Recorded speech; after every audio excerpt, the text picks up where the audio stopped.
ಗೃಹಲಕ್ಷ್ಮಿಯ ಹಣ ಯಾವಾಗ ಜಮಾ ಆಗುತ್ತೆ ಅನ್ನುವಂತಹ ಪ್ರಶ್ನೆ ಸಾರ್ವಜನಿಕರಲ್ಲಿ ಮೂಡಿರುವಂಥದ್ದು. ಖುದ್ದು ನಮ್ಮ ಜೊತೆಗೆ ಸಚಿವೆ ಲಕ್ಷ್ಮೀ ಹೆಬ್ಬಾಳ್ಕರ್ ಅವರಿದ್ದಾರೆ, ಅವ್ರನ್ನ ಮಾತಾಡ್ತಾರೆ. ಮೇಡಮ್, ಈಗ 1 ತಿಂಗಳು ಹಣ ಬಂದಿದೆ, ಮತ್ತೆ ಕಾಯ್ತಾ ಇದ್ದಾರೆ, ಏನು ಹೇಳ್ತೀರಿ ಜನರು?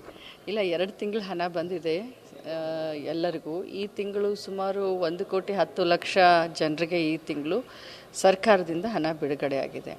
ಸ್ವಲ್ಪ KYC ಪ್ರಾಬ್ಲಮ್ ಆಗಿರೋದ್ರಿಂದ, ಸ್ವಲ್ಪ ಗವರ್ನೆನ್ಸ್ನಲ್ಲಿ ಟೆಕ್ನಿಕಲ್ ಪ್ರಾಬ್ಲಮ್ ಆಗಿರೋದ್ರಿಂದ ಸ್ವಲ್ಪ ತೊಂದರೆ ಆಗಿದೆ. ಮತ್ತು ಹಣ ಬರೋದನ್ನು ಕೂಡ ಲೇಟ್ ಆಗ್ತಾ ಇದೆ. ಯಾರಿಗೆ ಲೇಟಾಗಿ ಬಂದಿದೆ ಒಮ್ಮೆಗಳೇ 2 ತಿಂಗಳಿದ್ರೆ ಅದು 4,000 ಈ ರೀತಿ ಕೂಡಿನೇ ಬರುತ್ತೆ. ಹಣ ಕಟ್ಟಾಗಿ ಬರ್ತಾ ಇಲ್ಲ.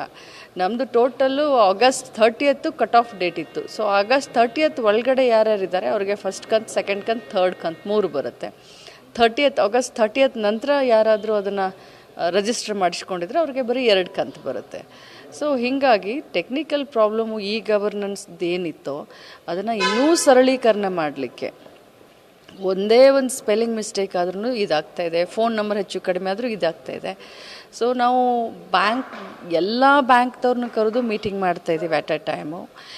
ಗವರ್ನೆನ್ಸ್ ಅವ್ರ ಕಡೆಯಿಂದ ನಮ್ಮ ಇಲಾಖೆಯ ಎಲ್ಲ CDPOಗಳಿಗೆ ಆನ್ಲೈನ್ VC ಆಗಲಿ ಆನ್ಲೈನ್ ಆಗಲಿ ಈಗಂತೂ ಪ್ರಾಕ್ಟಿಕಲ್ ಆಗಿ ಬೆಂಗಳೂರಿನ ಬಾಲಭವನದಲ್ಲಿ ಪ್ರತಿಯೊಂದು ಜಿಲ್ಲೆಯ CDPOಗಳನ್ನ ಕರೆದು, ಒಂದು ದಿನಕ್ಕೆ 2 ಜಿಲ್ಲೆ ಅಥವಾ 3 ಜಿಲ್ಲೆಯ CDPOಗಳನ್ನ ಕರೆದು ಅವರ ಲ್ಯಾಪ್ಟಾಪನ್ನು ಜೊತೆಯಲ್ಲೇ ತಗೊಂಡು ಬಂದು ಕ್ಲಿಯರ್ ಮಾಡುವಂಥ ಕೆಲಸ ಮಾಡ್ತಾ ಇದ್ದೀವಿ. ಈಗ ಮತ್ತೆ ಆರ್ಥಿಕ ಇಲಾಖೆ ಒಂದು 20ನೇ ತಾರೀಕಿನೊಳಗೆ ಹಣ ಜಮಾ ಮಾಡಬೇಕಂತೇಳಿ ಒಂದು ಸುತ್ತೋಲೆ ಹೊರಡಿಸಿದೆ. ಇದು ನಿಮ್ಮ ಗಮನಕ್ಕಿದೆಯಾ ಮೇಡಮ್? ನಿನ್ನೆ ನಾನು ಕೂಡ ನೋಡಿದೆ, ನನಗೆ ಕಳಿಸ್ಕೊಟ್ಟಿದ್ರು ನಮ್ಮ ಇಲಾಖೆಯವರು. ಭಾಳ ಒಳ್ಳೆಯದು, ಯಾಕಂದರೆ ಜನ ಕನ್ಫ್ಯೂಷನಲ್ಲೇ ಇರಬಾರ್ದು. ಎವ್ರಿ ಡೇ ಚೆಕ್ ಮಾಡೋದಾಗಲಿ ಅದೆಲ್ಲ ಬೇಕಾಗಿಲ್ಲ. ಸೊ 15ನೇ ತಾರೀಕಿನಿಂದ 20ನೇ ತಾರೀಕಿನವರೆಗೂ ನಮಗೆ ಗೃಹಲಕ್ಷ್ಮಿ ಹಣ ಬರುತ್ತೆ ಅನ್ನೋ ಒಂದು ವಿಶ್ವಾಸ ಅವ್ರಿಗಿರಲಿ.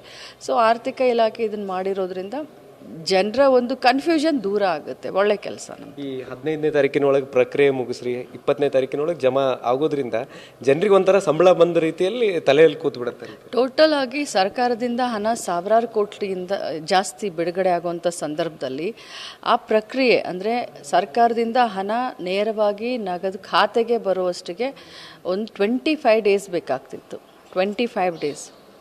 ಆದರೆ ಈಗ ಅದನ್ನು ಬಹಳಷ್ಟು ಸರಳೀಕರಣ ಮಾಡಿ, ಅಂದರೆ ಮೊದಲು ಅದು ಟ್ರೆಜರಿಗೆ ಹೋಗಿ, ಟ್ರೆಜರಿಯಿಂದ ನಮ್ಮ DDಗೆ ಹೋಗಿ, DDಯಿಂದ CEO ಅಪ್ರೂವಲ್ ತೊಗೊಂಡು ದೆನ್ CDPO ಲಾಗಿನ್ ಬಂದು ಜನರಿಗೆ ತಲುಪೋವರೆಗೂ 20 ದಿನ ವಿಳಂಬ ಆಗ್ತಾಯಿತ್ತು. 25 ದಿನ ಅದನ್ನೆಲ್ಲ ತೆಗೆದುಬಿಟ್ಟಿದ್ದೀವಿ. ನಾವೀಗ ನೇರವಾಗಿ ನಮ್ಮ ಅಂದರೆ ಹೆಡ್ ಆಫೀಸ್ನಿಂದ ಡೈರೆಕ್ಟ್ರ್ ಅಕೌಂಟ್ನಿಂದ ಎಲ್ಲರಿಗೂ ಹೋಗೋ ರೀತಿ, ಅಂದರೆ ವಿದಿನ್ 6 ಡೇಸ್ ಸರ್ಕಾರ ಟ್ರೆಜರಿ